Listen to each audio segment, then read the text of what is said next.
আপনারা নিশ্চয়ই জানেন গেল মাস আগস্ট বাংলাদেশের শোকের মাস। 15 আগস্টকে জাতীয় শোক দিবস হিসেবে ঘোষণা করা হয়েছে। যদি আওয়ামী লীগ এবং এর সর্বোচ্চ নেতা শেখ হাসিনার কাছে এটা হচ্ছে অত্যন্ত সুখের একটি দিন, কারণ এই দিনেই শেখ মুজিবুর রহমানের মন্ত্রিসভার 19 জন মন্ত্রী একেবারে 15 আগস্টের দিনই খন্দকার মোস্তাকের মন্ত্রিসভায় যোগ দিয়েছিলেন এবং পর্যায়ক্রমে শেখ মুজিবের মন্ত্রিসভার 39 জন সদস্য খন্দকার মোস্তাকের সাথে হাত মিলিয়ে মন্ত্রী হয়েছিলেন। কিন্তু একজন মন্ত্রীও ছিলেন না যারা কিনা শেখ মুজিবের এই হত্যাকাণ্ডের প্রতিবাদ করে অস্ত্র হাতে তুলে নিয়েছিলেন। এবার হচ্ছে শেখ হাসিনা। তিনার প্রতিক্রিয়া কি? প্রতিটা 15 আগস্ট আসলে তিনি একটি মায়া কান্না করেন, শেখ মুজিব শেখ রাসেলকে নিয়ে কিছু আবেগী কথাবার্তা বলেন, কিন্তু তিনি হাসানুল হক ইনুকে তার মন্ত্রিসভায় জায়গা করে দিয়েছেন। শেখ মুজিবুর রহমানের মন্ত্রিসভার যিনি ক্যাবিনেট সেক্রেটারি ছিলেন, মন্ত্রী পরিষদ সচিব, সেই এইচ.টি. ইমাম খন্দকার মুস্তাকেরও মন্ত্রিসভার মন্ত্রী পরিষদ সচিব ছিলেন। সেই এইচ.টি. ইমাম আজকে শেখ হাসিনার সবচাইতে কাছের লোক। অতএব সন্দেহ হয় শেখ হাসিনা আসলেই কি শোক প্রকাশ করেন নাকি এটা নিয়ে ব্যবসা করছেন। আজকে যদি তিনার কষ্টই লাগতো তাহলে যেই মানুষটা যে বিষয় নিয়ে কষ্ট পেয়েছে সেটার অভিজ্ঞতা যেহেতু তার আছে, সেটা নিয়ে তার সবচেয়ে বেশি খারাপ লাগবে। শেখ হাসিনা তার পরিবারের সদস্যদেরকে হারিয়েছেন, তিনি নিশ্চয়ই চাবেন অন্য কোনো মানুষ যেন এ ধরনের কষ্ট আর না পায়। পুরো বাংলাদেশে আজকে 15 আগস্টের পুনরাবৃত্তি হচ্ছে। অসংখ্য পরিবারের মানুষ গুম হয়েছে, খুন হয়েছে শুধুমাত্র রাজনৈতিক বিরোধিতার কারণে। কি দোষ ছিল ইলিয়াস আলীর? কি দোষ ছিল চৌধুরী আলমের? আজকে ছাত্রদল, ছাত্র শিবির, বিএনপির অসংখ্য মানুষ বছরের পর বছর ধরে তারা ঘুমাতে পারে না বাসায়, দেশে থাকতে পারে না, দেশের বাইরে আছে। অতএব এসব দেখে মনে হয় শেখ হাসিনা শুধু রক্ত চায়, ক্ষমতায় থাকতে চায়, এসবকে বিক্রি করে তিনি বাংলাদেশে রাজনীতি করছেন। আপনারা নিশ্চয়ই জানেন আমার মা গত 26 তারিখে মারা গেছেন। আমার মায়ের শেষ ইচ্ছা ছিল আমার সাথে দেখা করা, আমাকে শেষবারের মতো দেখা। আমি যেতে পারি নাই। অনেকে হয়তো বলবেন যে আপনি সরকারের বিরুদ্ধে কথা না বললে তো আপনি যেতে পারতেন। কিভাবে যেতে পারতাম? বাংলাদেশে এমন কোনো ক্রাইম রিপোর্টার আছে যার বিরুদ্ধে মামলা নাই? আমার নামেও ছিল। তো মানহানির যেসব মামলাগুলো আমার নামে ছিল, সেই মামলায় আমাকে পুলিশ ধরতে গিয়েছে, দিনের পর দিন আমার বাড়িতে গিয়েছে। আমি পালিয়েছিলাম একটা বছর, এরপরে চলে আসলাম। আরে ভাই, আমি তো এত বিরাট বড় কেউ না, আমার পেছনে এত সমস্যা কেন? আমার মামলায় আমাকে ধরার জন্য কি কি করা হয়েছে তার ছোট্ট একটা ভিডিও ক্লিপ দেখে আসি আগে। বেসরকারি টেলিভিশন চ্যানেল 21 টেলিভিশনের সাবেক সাংবাদিক ইলিয়াস হোসাইনের সম্পদ ক্রয়ের নির্দেশ দিয়েছে আদালত। একই সঙ্গে তার বিরুদ্ধে গ্রেফতারি পরোয়ানা জারি করা হয়েছে। যুক্তরাষ্ট্রে অবস্থান করায় মামলায় হাজিরা দিতে না পারায় ইলিয়াস হোসাইনের বিরুদ্ধে গ্রেফতারি পরোয়ানা জারি করে তার সম্পদ ক্রয়ের নির্দেশ দিলেন আদালত। মামলা সহ বিভিন্ন হুমকির কারণে 2016 সালের জানুয়ারিতে যুক্তরাষ্ট্রে চলে যান ইলিয়াস। আমার সম্পত্তি ক্রোক, আমার কি সম্পত্তি আছে?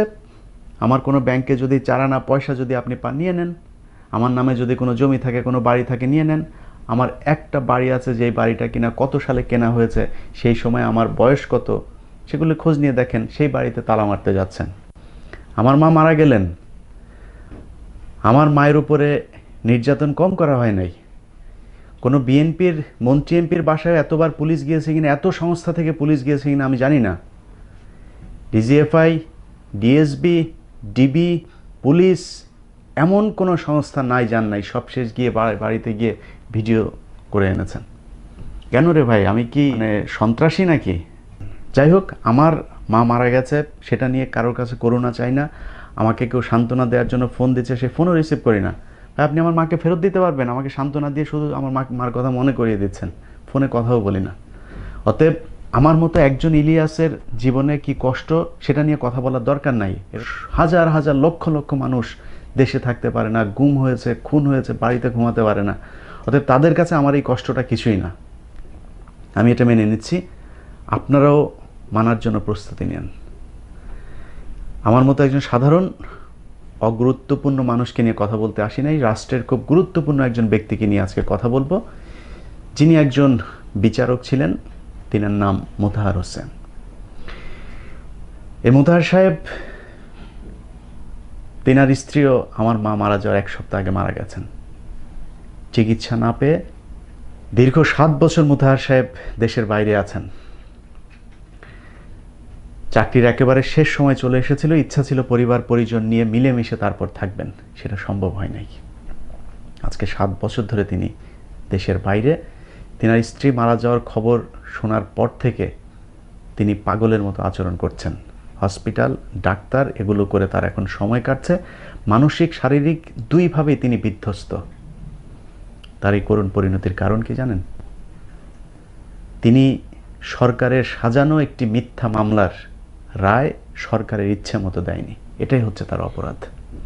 আমি দেশে না যেতে পারে, আমি মনে করি আমি কাছে না থাকতে পারে, আমি তাকে সুচিকিৎসা দিতে না পেরে তার মৃত্যু আরো ত্বরান্বিত হয়েছে।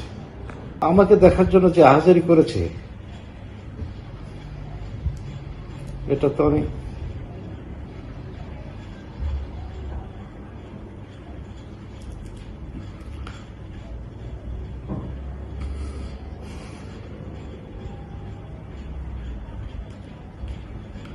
তো বলতে পারবো না।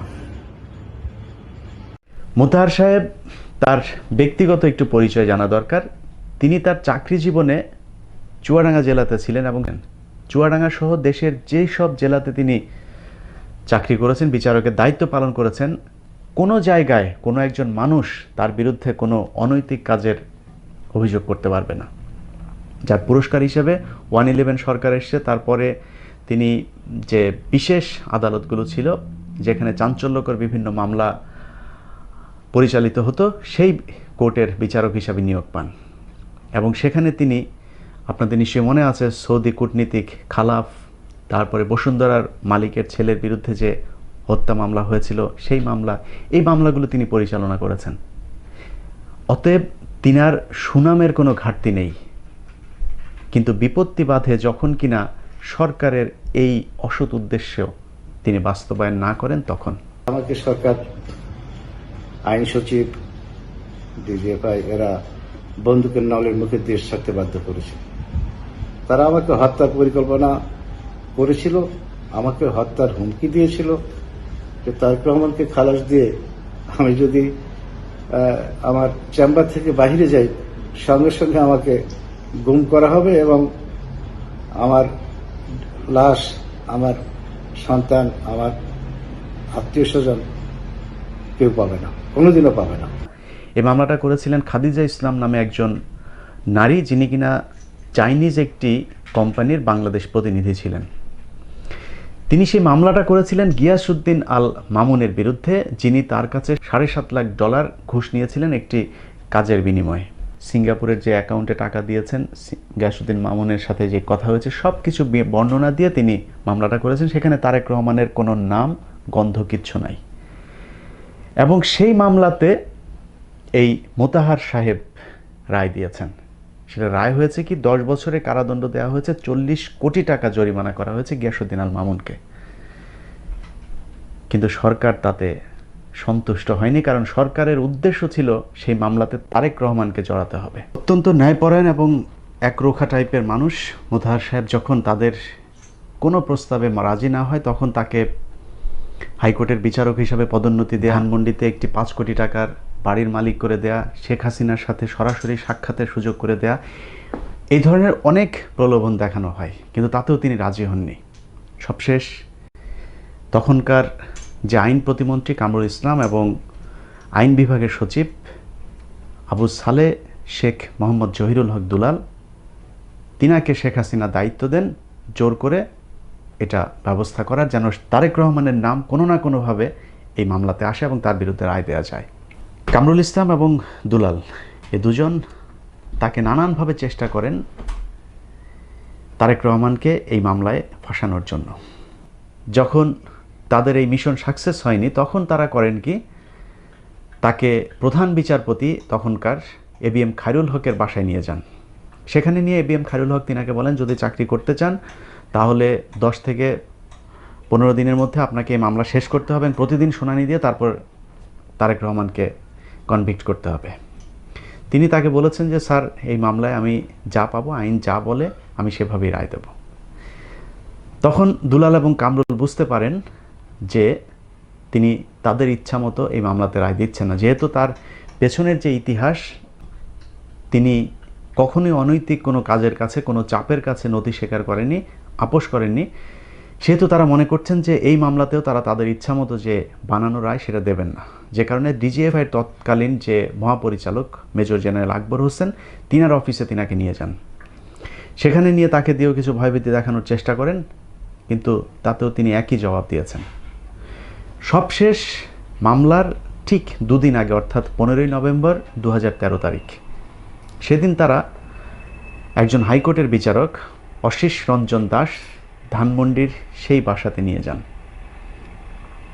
সেখানে তাকে নিয়ে যাওয়ার সময় ডিজিএফআই লোকজন তার বাসায় এসে তাকে বলেন যে আপনাকে তিনার বাসায় যেতে হবে। জোর করেই তিনাকে নিয়ে যান এবং তিনাকে সেখানে নিয়ে যাওয়ার সময় ঠিক ভবনের নিচে যে জহিরুল হক দুলাল, তিনার কোমর থেকে পিস্তল বের করেন এবং এগুলো বের করে তিনি জাস্ট তিনাকে একটি ভীতি প্রদর্শন করার চেষ্টা করেন। এবং ভেতরে যখন তাদের মিটিং হচ্ছিল, সেই মিটিংয়ের মধ্যে মোতাহার সাহেবের মাথায় পিস্তল ঠেকিয়ে দুলাল তাকে এই রায় তাদের ইচ্ছা মতো দেওয়ার জন্য বাধ্য করার চেষ্টা করেন। তখন তিনি কাগজ ছুঁড়ে ফেলেন এবং অশীষ রঞ্জন দাস তিনাকে বলেন যে স্যার, আমি এই মামলা করতে পারবো না, আপনি রায় লিখে দেন, আমি সই করে দেবো, আপনাদের ইচ্ছা মতো যে রায় ইচ্ছা লেখেন আমি সই করে দেবো। তখন অশীষ রঞ্জন দাস বলেন যে আচ্ছা ঠিক আছে, কিন্তু কিছুক্ষণ পরে তিনি আবার বলেন যে না, আমি এই রায় লিখতে পারবো না, আপনি লিখেন, লিখে তারপরে শেষ করেন। দুলাল সবশেষ তাকে মাথার মধ্যে পিস্তল ঠেকিয়ে বলেন যে কালকে শনিবার, পরশুদিন রোববার মামলার রায়, অতএব কালকে সন্ধ্যার মধ্যে আপনি একটি রায় লিখে শেষ করবেন, যেটা আমরা চাই। তখন তিনি অপূর্ণাঙ্গ একটি রায় লিখেন, কারণ ওই দিনের মধ্যে তিনি রায়টি লিখতে পারেন নাই। কিন্তু আগে থেকে যে রায়টি লেখা ছিল, সেই রায়টি তিনি কৌশলে তার বিভিন্ন কাগজপত্রের ভেতরে করে কোর্টে পাঠানোর ব্যবস্থা করেন। কোর্টে ঠিক নিয়ম অনুযায়ী তিনি এজলাসে যান এবং সেখানে যায় তার যে কোর্ট যে রায়টি ছিল সেই রায়ের কপিতে তিনি স্বাক্ষর করেন এবং হুকুমনামা পড়ে তিনি এজলাস থেকে বের হয়ে যান। তিনি এজলাস থেকে বের হলে তাকে গুম করা হবে এবং তার পরিবারের মানুষকে খুন করা হবে, এই কথাটা তার খুব কাছের দুজন বিচারক তিনাকে আগেই বলেছিলেন। যে কারণে তিনি এজলাস থেকে বের হয়ে 4 দিনের ছুটিতে তিনি চলে যান অজ্ঞাত স্থানে। সেদিন আদালতে যখন রায়টি তিনি স্বাক্ষর করে তারপরে বের হয়ে যান, সেই রায়ের কপিটি সেখানে স্থানীয় যেসব আওয়ামী লীগের নেতাকর্মীরা যারা আগে থেকেই সেখানে ছিল তারা ছিনিয়ে নেয়। ছিনিয়ে নিলে অজ্ঞাত স্থানে বসে মোতাহার সাহেব তার স্টেনোকে ডিটেকশন দিয়ে তারপরে তিনি সেই রায়টি আবার সংযোজন করেন সেই রাতেই। এর 4 দিন পরে তিনি যথারীতি তার কাজে যোগ দেন। কিন্তু সেদিন থেকে 1 মাস 13 দিন পর মোতাহার সাহেবের রিটায়ারমেন্টে যাওয়ার কথা, অর্থাৎ 2013 সালের 31শে ডিসেম্বর তিনার চাকরি শেষ। এর মাঝখানের যে সময়টা, এই সময়টাতে তিনি নানানভাবে গোয়েন্দা সংস্থার লোকজনের কাছে জানতে পারেন যে 31 তারিখে তিনি যখনই অফিস থেকে বের হবেন তারপরে তাকে গুম করা হবে। যে কারণে তিনি 30 তারিখ পর্যন্ত অফিস করেছিলেন এবং 30 তারিখে তিনি রিটায়ারমেন্টে যত কাগজপত্র ছিল সব তিনি স্বাক্ষর করে তারপরে চলে যান। কিন্তু এই ঘটনাটাকে শেখ হাসিনা, এমনকি এরশাদ, এমনকি আওয়ামী লীগের বড় বড় সব নেতারা সংসদে পর্যন্ত মিথ্যাচার করে বলেছেন যে মোতাহার সাহেব 17 তারিখে রায় দিয়েছেন এবং 17 তারিখে রায় দিয়ে তিনি মোটা অঙ্কের টাকা তারেক রহমানের কাছ থেকে নিয়ে তারপর অজ্ঞাত স্থানে চলে যান, অথচ তিনি 30 তারিখ পর্যন্ত ডকুমেন্টেড অফিসে চাকরি করেছেন। আমি যখন মালয়েশিয়া আসার কিছুদিনের মধ্যেই বাংলাদেশের সমস্ত মিডিয়া আমার বিরুদ্ধে জঘন্যভাবে মিথ্যাচার শুরু করলো। এই মিথ্যাচারের মধ্যে যেমন লন্ডনে আমার নাকি একটা স্ত্রী আছে, আমার নাকি সেখানে একটা সন্তান আছে, সেখানে নাকি আমার প্রাসাদ সমান একটা বাসা আছে, আমার সন্তান কোন অভিজাত কলেজে লেখাপড়া করে। অথচ এই যে অভিযোগটা দিল, আমি তো কোনোদিন আমি লন্ডন যাইনি বা লন্ডনে আমার ভিসাও আমার ছিল না। স্বয়ং পার্লামেন্টে প্রধানমন্ত্রী আমার বিরুদ্ধে বলে যে দেশে কি করে আইনের শাসন কায়েম করব। তারিক রহমানের বিচারক একটা মামলা রায় দিল, সে তো রায় দিয়ে রাতে রাতে পালিয়ে গেল। একই কথা তোফায়েল সাহেব, উনি টক শোতে বলেন। একই কথা প্রেসিডেন্ট এরশাদ, উনিও পার্লামেন্টে আমার বিরুদ্ধে কথা বলেন। শেখ সেলিম আমার বিরুদ্ধে কথা বলেন। এরপর 30 তারিখের পর থেকে যখন কিনা তার পিছনে গোয়েন্দা সংস্থার লোকজন লাগতে শুরু করে এবং তাকে খোঁজার চেষ্টা করে, তখন তিনি মালয়েশিয়া পালিয়ে যান 7 তারিখে। সেখানে যাওয়ার পর গোয়েন্দা সংস্থার যেসব লোকজন আছে তাদের অস্তিত্ব তিনি টের পান, এবং পাওয়ার পর সেখান থেকে যেহেতু তার কোনো দেশের ভিসা ছিল না, তিনি পোর্ট এন্ট্রি ভিসা দেশ হিসাবে নেপালে তিনি যান। এবং এই ঘটনাগুলো যে সব কিছু রয়ের সাজানো ছিল সেটা প্রমাণিত হয়। নেপালে যখন যায় তখন ডিজিএফআই রয়ের লোকজন সেখানে তাকে এবং তিনার ছেলে তিনার সাথে ছিল সেখানে আটকায়। আটকানোর পর নানানভাবে সেখানে নেপালের লোকজনের সহায়তায়, যে তারা ট্যুরিস্ট হিসাবে এখানে ঘুরতে এসেছেন, এবং অন্যান্য ট্যুরিস্টদেরকে তিনি খুব চেঁচামেচি করে তখন বলতে থাকেন যে দেখো এই যে নেপালে তোমরা আসছো, নেপালে এই অবস্থা, ভারতীয় গোয়েন্দা সংস্থার লোকজন এখানে আমাদেরকে এই ধরনের উত্ত্যক্ত করছে, এই দেশে কেউ আসবে না। তখন নেপালের লোকজন নিজেদের যে সুনাম সেটাকে অক্ষুণ্ণ রাখতে তাদেরকে আবার প্লেনে উঠিয়ে মালয়েশিয়াতে পাঠিয়ে দেন। এই হচ্ছে মূল ঘটনা, এবং সেটাকে কেন্দ্র করেই এখন বলা হয় যে তারেক রহমান মানি লন্ডারিং করেছে। FBI থেকে গিয়ে তারপরে CIA থেকে গিয়ে তারপরে তার বিরুদ্ধে সাক্ষী দিয়ে এসেছে। এখন সাক্ষী কি দিয়েছে? সাক্ষী দিয়েছে হচ্ছে গিয়াসউদ্দিন আল মামুনের এখানে সিঙ্গাপুরে অ্যাকাউন্ট আছে এবং সেই অ্যাকাউন্টে বাংলাদেশ থেকে তারপরে টাকা ট্রান্সফার হয়েছে। সেটা তো বিচারক মোতাহার সাহেব নিজেই বলেছেন যে সেটা আছে। FBI তো নিজে থেকে আর কোনো বাড়তি কোনো কথা বলে নাই, বরং শেখ হাসিনা চেয়েছে FBI-কে সেখানে ইনভলভ করতে, যে এই যে দেখো বাংলাদেশের তারেক রহমানের খুব কাছের একজন মানুষ সিঙ্গাপুরে এখানে জঙ্গি কার্যক্রম পরিচালনা করবার জন্য তিনি টাকা ট্রান্সফার করেছেন। তিনি দেশের কথাও চিন্তা করেননি, বাংলাদেশের মুসলমানদের কথাও চিন্তা করেননি, সেখানে এই FBI-কে ইনভলভ করেছেন। কিন্তু তিনারা এই আমেরিকার মতো দেশে FBI যেই মামলা নিয়ে কাজ করছে, যেটা নিয়ে তদন্ত করছে, যেই খবর আমেরিকার বাংলা যতগুলো পত্রিকা আছে তার সবচাইতে প্রভাবশালী যে পত্রিকা, যেটা একমাত্র টাকা দিয়ে কিনতে হয়, এখানকার সব বাংলা পত্রিকায় ফ্রি, শুধুমাত্র একটা পত্রিকা টাকা দিয়ে কিনতে হয়, সেটার নাম হচ্ছে ঠিকানা। সেই পত্রিকাতে একেবারে প্রথম পৃষ্ঠায় বড় করে জয়ের $300 মিলিয়ন যে দুর্নীতি, সেই দুর্নীতির খবর উঠে এসেছে। সেটা নিয়ে তো কোনো কথা নেই। যদি FBI শুধুমাত্র সাক্ষী দেওয়ার কারণে যে হ্যাঁ আমরা গিয়াসউদ্দিন আল মামুনের এই অ্যাকাউন্টে এই টাকা পেয়েছি, এটা সাক্ষী দেওয়াই যদি প্রমাণ করে যে তারেক রহমান মানি লন্ডারিং করেছে, তাহলে জয়ের এগুলো কি? অতএব সব কিছুই করা হয়েছে নিজের অস্তিত্ব, নিজের রাজনৈতিক যে প্রভাব ক্ষমতা সেটাকে টিকিয়ে রাখার জন্য। কিন্তু শেখ হাসিনা, আপনি নিজের টিকে থাকার জন্য আপনি তারেক রহমানের পরিবারকে যা ইচ্ছা করেন, সে আপনার রাজনৈতিক প্রতিদ্বন্দ্বী, কিন্তু আপনি এমন এমন মানুষগুলোকে কষ্ট দিচ্ছেন যেই মানুষগুলোর রাজনৈতিক কোনো পরিচয় নেই, রাজনৈতিক কোনো সুবিধা তারা জীবনে কোনো দিন ভোগ করেনি। আর মোতাহার সাহেবকে আপনি চেনেন? চলুন মোতাহার সাহেবের নিজের মুখে শোনা যাক। 1975 সালে শেখ মুজিবুর রহমানের হত্যাকাণ্ডের পর বাংলাদেশের 4টি জায়গায় বিক্ষোভ হয়েছিল। এর মধ্যে একটি হচ্ছে ঢাকা বিশ্ববিদ্যালয়, একটি রাজশাহী বিশ্ববিদ্যালয়, আরেকটি হচ্ছে বঙ্গবীর কাদের সিদ্দিকীর এলাকায়, আরেকটা হচ্ছে পার্বত্য চট্টগ্রামে। এর মধ্যেই রাজশাহী বিশ্ববিদ্যালয়ের যে বিক্ষোভ হয়েছিল, সেই বিক্ষোভের নেতৃত্ব দিয়েছেন এই বিচারক মোতাহার সাহেব। বঙ্গবন্ধুর হত্যার প্রতিবাদে আমি মিছিল করার কারণে মেজর কাইম আমাকে রুম থেকে অ্যারেস্ট করে নিয়ে যান। অ্যারেস্ট করে নিয়ে যাওয়ার পরে মার্শাল কোর্টে বিচার করে। ওই দিন বিশেষ করে রাজশাহী ইউনিভার্সিটির ছাত্ররাই ছিল ম্যাক্সিমাম আসামি। তার মধ্যে আমি এবং আমার বন্ধু রুমমেট মধু ছিল। এই দুজনের পক্ষে ওয়াহেদ মোল্লা, আওয়ামী লীগের সেক্রেটারি, বাগাতিপাড়া থানা, সাক্ষী দেয় যে এই দুটো ছেলে আমার বাগাতিপাড়ার, তারা সবচেয়ে ভালো মানুষ, ভালো ছাত্র, ভালো পরিবারের সন্তান। এদেরকে আমি কোনোদিন কোনো খারাপ কাজে বা অন্যায় কাজে আমি দেখি নাই। এই বক্তব্য বা এই সাক্ষী দেওয়ার পরে আমাদেরকে খালাস দেয় মার্শাল করতে।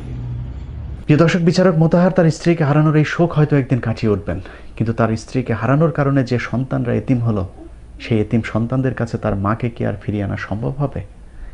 এরকম অসংখ্য সন্তান তাদের বাবা হারিয়েছেন, অসংখ্য পিতামাতা তাদের সন্তান হারিয়েছেন শুধুমাত্র রাজনৈতিক প্রতিহিংসার কারণে।